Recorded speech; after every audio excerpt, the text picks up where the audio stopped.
साथियों, जय भीम, नवबुद्धाय। बड़ा दुख का समय है।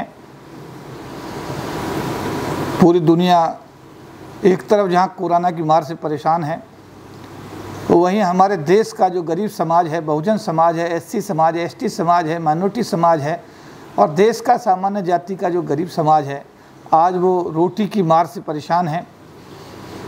सोशल मीडिया के माध्यम से जो चीज़ें सामने आई हैं वो वाकई दिल में वो दिल दहला देती है।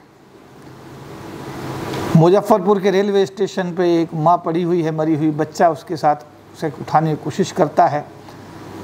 ट्रेन के अंदर कोई ट्रेन का रूट पहली बार, मेरे तो जीवन में पहली बार मैंने देखा कि कोई ट्रेन का रूट जो डिसाइडेड होता है वो डेस्टिनेशन पे जाने की बजाय पता नहीं वो कहाँ कहाँ घूम रही है। 2 दिन की जगह वो 6 दिन में पहुंच रही है, 7 दिन में पहुंच रही है।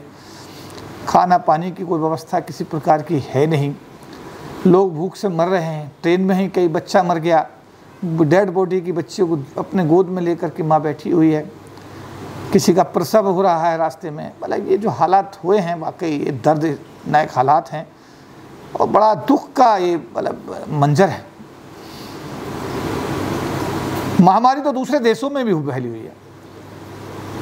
कोई ऐसा देश नहीं है दुनिया का जहां महामारी ना फैल रही हो, लेकिन ऐसा मंजर जो भारत में, हमारा भी होश संभाले, हमें भी करीब 50 साल का समय तो हो गया, लेकिन ऐसा मंजर हमने भी कभी देखा नहीं।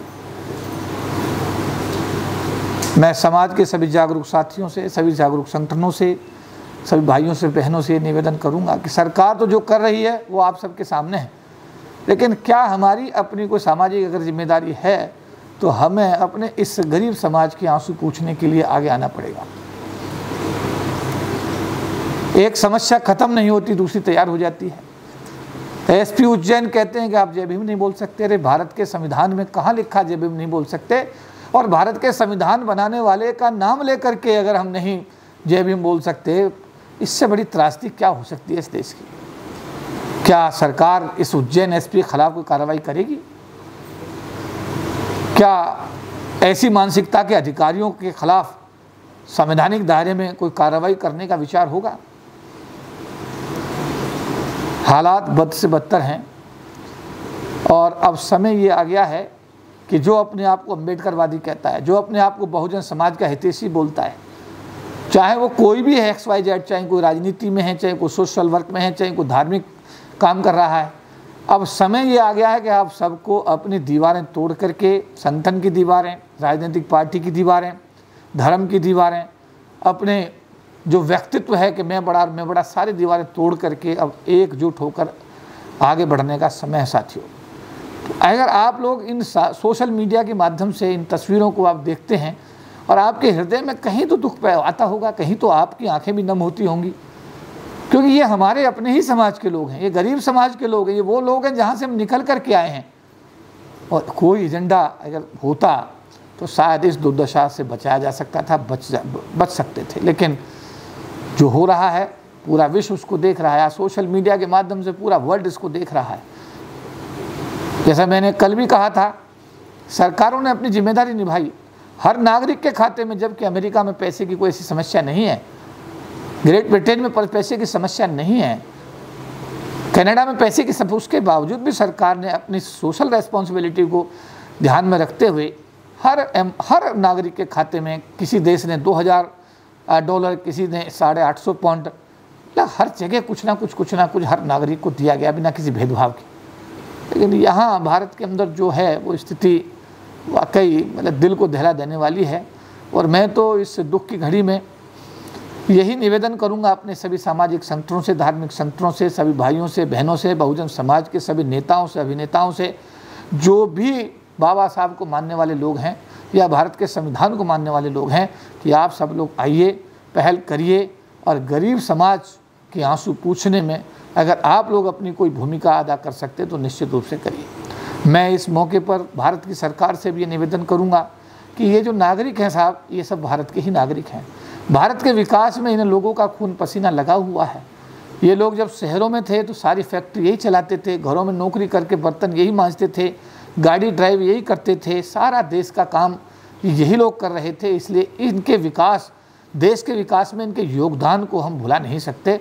और आज ये बुरे समय में है, इनका समय बहुत ख़राब है। इस खराब समय में सरकार को विशेष प्रावधान करके इन गरीब समाज के लोगों के आंसू पूछने के लिए पहल करनी चाहिए। ट्रेनें 8-8 दिन, 6-6 दिन, 3-3 दिन अगर मान लिया घूम रही हैं और लोग भूख से पीड़ित हैं, परेशान हैं, तो कहीं ना कहीं सरकार की कोई जिम्मेदारी तो निश्चित रूप से तय होनी चाहिए और सरकार को अपनी जिम्मेदारी लेनी भी चाहिए। साथ साथ हमारे जैसे, आप जैसे जो सामाजिक कार्यकर्ता अपने आप को बोलते हैं, हमारी और आपकी जिम्मेदारी भी बनती है कि हम लोग अगर अपने आप को कहते हैं कि हम अम्बेडकर जी के पेबैक सोसाइटी सिद्धांत को मानते हैं, हम लोग भी समाज के जिम्मेदार पिलर के रूप में अगर अपने आप को मानते हैं, तो आपको और हम सबको भी इस दुख की घड़ी में अपने गरीब समाज के आंसू पूछने के लिए आगे आना पड़ेगा। तो इस मौके पर जो ये हालात बने हैं, ये हालात बद से बदतर हैं। एक तरफ कोरोना की मार है और एक तरफ भूख की मार है। तो गरीब की नियति में तो मार ही मार है, या तो उसे कोरोना से जाना है या उसे भूख से जाना है। और जो अब होता दिखाई दे रहा है वो बड़ा दर्दनाक है और वो दिल को दहला देने वाला है। तो मेरा लास्ट में यही अपील रहेगा कि इस स्थिति में सरकार भी अपनी जिम्मेदारी को समझे, गरीब लोगों के आंसू पूछने के लिए और प्रयास करे और अपनी जो उनका कोर्स ऑफ एक्शन है उसको थोड़ा सा मजबूती के साथ में और बढ़ाए। सोशल ऑर्गेनाइजेशंस जो हमारे जैसे लोग काम कर रहे हैं, हम सबको भी अपनी जिम्मेदारी को इसमें और मजबूती के साथ में आगे करने की आवश्यकता है, जिससे कि हम आने वाले समय में जो ये मंजर पिछले दिनों में देखने को मिला है, ये मंजर आगे दिखाई ना दे। गरीब आदमी के आंसू पूछें, गरीब आदमी को मदद दें, और वो भी हमारे भाई हैं, हमारी बहन हैं, हमारे भारत के महत्वपूर्ण अंग हैं, भारत के नागरिक हैं। भारत का संविधान उन सबको बराबर अधिकार देता है। इन सब चीज़ों को अगर हम समझेंगे तो निश्चित रूप से हम लोग अपने इस गरीब समाज के लिए अगर कुछ करेंगे तो ये हमारी सामाजिक जिम्मेदारी का हिस्सा होगा। सभी को जय भीम, नमो बुद्धाय।